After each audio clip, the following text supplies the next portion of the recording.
쉽고 재미있는 시사 경제 채널 페페TV에서 알려드립니다. 역사적으로 일본은 많은 망언들을 해왔는데요. 이 중에는 망언이라고 하기에도 민망스러울 정도로 황당한 주장이 있어 전 세계의 비웃음을 사기도 합니다. 일본의 이런 황당한 주장에 대해 살펴보자면 징기스칸이 일본인이었다고 주장하고 이집트 피라미드가 자신의 기술 지도로 만들어졌다고 말하며 수메르 서령 문자나 중국의 한자, 영어의 알파벳은 물론 한글까지도 일본 신대문자에서 유래됐다고 떠들어대고 있습니다. 심지어 아오모리현 신고무라 헤라이라는 작은 마을에 예수와 그의 동생 이스키리의 무덤이 있다고 하고 모세가 일본 천황으로부터 10개를 받았다고 말하기도 합니다. 아니 독도 대마도 자기네 땅이라고 하고 일제 식민지 시대가 한국을 원조하기 위한 일들이었다고 주장하는 것들을 보면 그리 놀랄 일도 아니긴 합니다. 오늘 이 시간에는 황당한 일본의 주장에 대해 심층적으로 분석해보는 시간 갖도록 하겠습니다. 페페TV 팩트 체크. 허언증 갤러리라는 커뮤니티가 있습니다. 이 갤러리에는 자신의 허언으로 자기 자랑을 하는 내용이 주를 이루며 허언증 갤러리답게 온갖 거짓말, 애드립의 향연으로 도배되어 있습니다. 댓글마저 거짓말입니다. 염라대왕하고 담판하고 왔다는 둥, 집 근처에서 운석을 주워 왔다는 둥 황당한 드립들이 가득합니다. 이들은 자신의 주장이 허언이라는 것을 인식하고 이용자들 간의 재미를 위해 거짓말을 주고받습니다. 하지만 여기 허언증 갤러리 운영자도 울고 갈 민족이 있습니다. 게다가 허언겔 이용자들은 장난으로 글을 올리지만 이들은 진지합니다. 일본인은 역사 픽션 만드는데 천부적인 소질을 갖고 있는 일본은 역사 왜곡으로 줄곧 한국인의 심기를 많이 불편하게 만들어 왔습니다. 하지만 그들의 역사 왜곡은 한일 관계에 국한되어 있지 않고 전 세계적으로 뻗어나가고 있는데요. 그 중에서도 징기스칸이 일본이라는 주장은 몽골인들을 황당하게 만들었습니다. 1192년 가마쿠라 막부를 연 미나모토노 요리토모의 남동생인 미나모토노 요시츠네는 용감한 미남무사로서 일본인들에게 지금도 인기가 많습니다. 그는 친형 요리토모에게 살해당했는데 그의 생애는 소설, 영화, 드라마로까지 만들어져 일본인들의 사랑을 받고 있습니다. 그런데 1930년대 오야베 제니치로라는 작가가 요시츠네를 징기스칸으로 되살렸습니다. 요시츠네는 형에게 살해를 당한 게 아니고 몽골로 도피해서 일본 정부의 만주 식민화 정책을 돕기 위해 징기스칸이 되었다는 것입니다. 모야베는 일본 무사들이 몽골이라든가 만주로 건너가서 그 땅의 여자들과 결혼하여 많은 자손들을 남겼다고 주장하며 괴뢰 만주국 황제 부인의 일본인 자손이라는 황당한 주장을 하고 있습니다. 즉 만주족의 피에는 일본인의 피가 흐르고 있으며 만주족은 일본인과 동족이고 따라서 동족끼리 하나가 되는 것은 당연한 도리이니 일본의 만주집에는 당연하다, 이런 식입니다. 일본인들의 이런 망상이 2차 세계대전이 끝난 이후에도 일본인들의 머릿속에 남아서 1970년대까지 역사적 사실인 것처럼 전해져 내려왔습니다. 이뿐만이 아닙니다. 러시아 라이프뉴스는 2009년 새해 톱뉴스로 예수 그리스도의 무덤이 일본에 있으며 일본을 2번이나 방문했다는 주장을 아오모리현 하지오네 마을 출신 사바구치 모르즈놈 씨를 비롯한 주민들이 주장하고 있다고 보도했습니다. 일본의 아오모리현에서 남쪽으로 약 10마일 지점에 위치한 하지오네 마을은 아주 오래 전부터 구전으로 전해오는 이야기를 믿고 있으며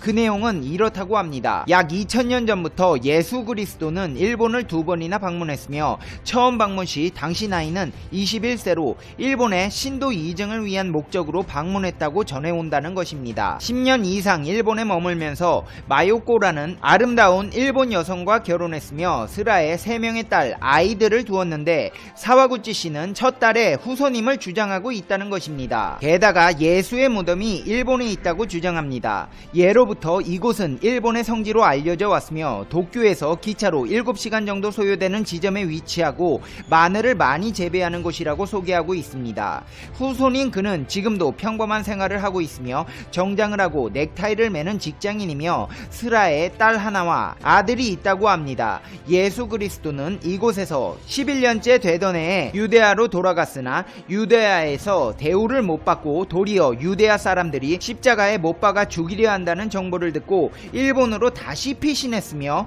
유대아인들은 예수와 닮은 동생을 잡아갔다는 것입니다.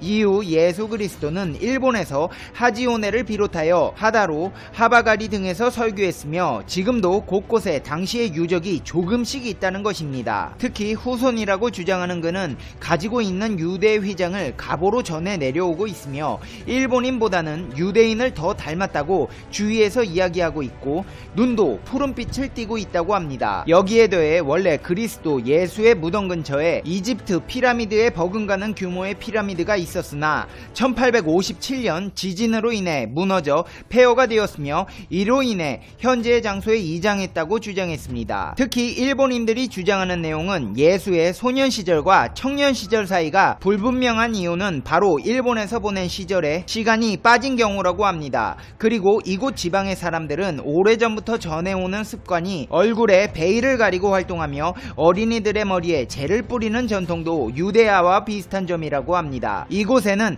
이스라엘에서 가지고 온 돌로 우정의 비를 세워두고 있으며 고대 필사본에 예수님이 아오모리에서 21년간 재직했다는 기록이 있다고 주장했습니다. 그리고 예수 그리스도에 관한 문제를 연구하는 가쿠 야마네 씨는 12세 때 진리를 찾아 떠났다가 다시 유대아로 돌아오는 동안 인도를 방문해서 불교를 창시한 석가모니 부처님의 수도 방법과 불교에 대한 공부를 했을지 모른다고 그녀의 책자 동방의 빛에서 적고 있습니다. 일본에서는 아주 오래전부터 이곳은 성지로 전해 내려오고 있으며 지금은 비문을 세워두고 있습니다. 그러나 예수의 후손이라고 주장하는 그는 현재 자신은 불교 신자이며 기독교 신앙생활은 아직 하지 않고 있다고 보도했습니다. 아니 잠깐 뭐요? 예수 후손인데 불교를 믿는다고요? 이게 무슨 소립니까? 삼성전자 이재용 따님도 삼성 갤럭시 안 쓰고 애플 쓴다는 거 보면 자식 농사가 마음대로 되는 것은 아니라지만 이건 너무하잖아요. 예수의 후손이 불교 신자라니. 예로부터 전설로 내려오던 예수님에 관한 내용이 일본인들에게 더욱 신뢰성 있게 인식되고 있는 것은 6년 전 미국의 신학자 스코필드 박사가 발표한 저서 나자렛 예수는 십자가에서 죽지 않았다라는 책을 발표해 베스트셀러가 되기도 했던 적이 있어 이는 일본의 전설로 내려오는 내용과 일치한다는 것입니다. 특히 스코필드 박사는 자신의 저서에서 예수 그리스도는 십자가에 못 박혀 죽지 않았으며 로마인들은 십자가상의 처형과 부활을 꾸민 한 현인의 꿰매 속은 것이라고 주장하자 이에 고무되어 현재 일본에 소재한 무덤은 그리스도 예수의 무덤이라고 주장하고 있습니다. 심지어 아오모리현에서는 매년 이곳에서 축제를 열고 있으며 이곳은 성지로 통하며 매년 순례자가 있다고 합니다. 이같이 우리와는 별로 상관없는 황당한 주장은 웃어 넘길 수 있지만 과거 역사 왜곡은 얘기가 달라집니다. 일본의 역사 왜곡은 손에 꼽을 수 없을 정도로 수두룩하지만 그 중에서도 가미가제 특공대 즉 2차 대전 막바지에 궁지로 몰린 일본군이 젊은이들을 돌아오지 못하는 전투기에 실어서 미군 함정을 향해 돌격하게 만든 그 참혹한 역사를 세계 기록유산으로 신청하겠다고 시도한 것입니다. 가미가제 자폭 공격을 목적으로 한 부대가 편성된 것은 전쟁 말기입니다. 가미가제 특공대를 편성하기 전부터 자발적으로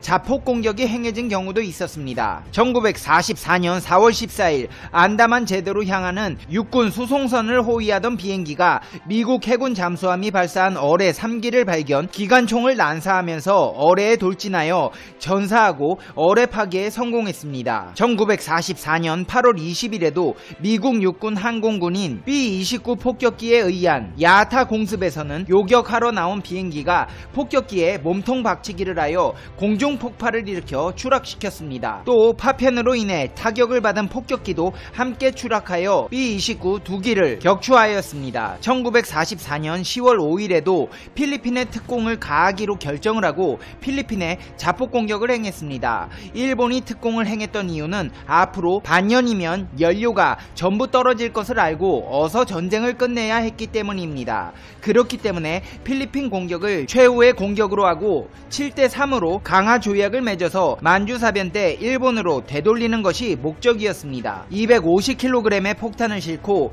미군 함정에 돌진했던 가미가제 특공대는 일본 군국주의의 마지막 발악이었는데요. 전사자는 모두 3,843명, 대부분이 10대 소년들이었습니다. 이 가미가제 기록을 전시하는 지란 특공 평화회관이 본인 이름이 확인되는 자필 유서와 편지 333점을 2015년 세계기록 유산으로 등재 신청하겠다고 밝혔습니다. 지란 회관은 가미가제 특공대를 순박한 충정의 정신이라며 애국자로 기리고 있습니다. 그러나 터무니없는 미화라는 건 일본 스스로도 잘 알고 있습니다.